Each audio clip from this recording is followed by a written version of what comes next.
Orain, testu kuadro bat sortuko dugu. Bi tokitatik egin dezakegu.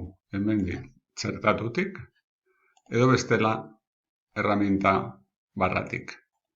Klik egingo dugu, kursorearen itxura aldatuko da, klik eta arrastratu.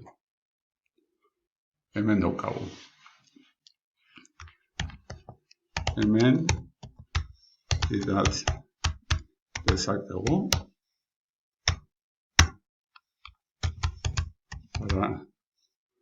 Grafoak egin eta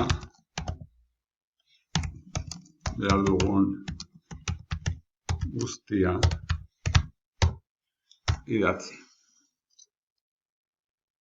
Orain ikusten dugu hemen badaudela testu idazten ari gara, eta testua idazten ari garelako hemen dauzkagu testuari itxura eraldatzeko erramintak.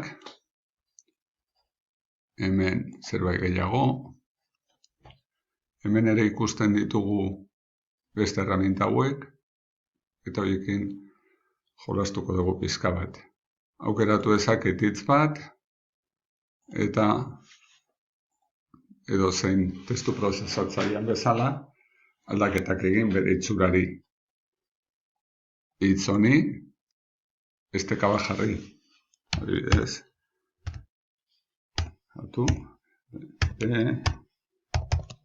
caso.eus,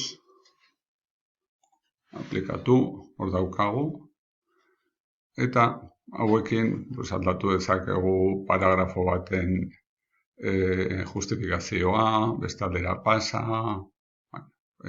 zenbakia jarri, buletak, eta bar. Gainera, kuadroari ere aldatu dezaiokegu fondoko kolorea. Oraingoz gardena da, baina kolore bat eman dezaiokegu. Ertzaren lodiera alda dezakegu, baita kolorea ere. Nahi baldin badugu inguruko ertzaren itxura, eta baita biratu dezakegu nahi dugun posizioraino. Mugitu, ajustatu kuadrora, testuari kuadroa, eta bar.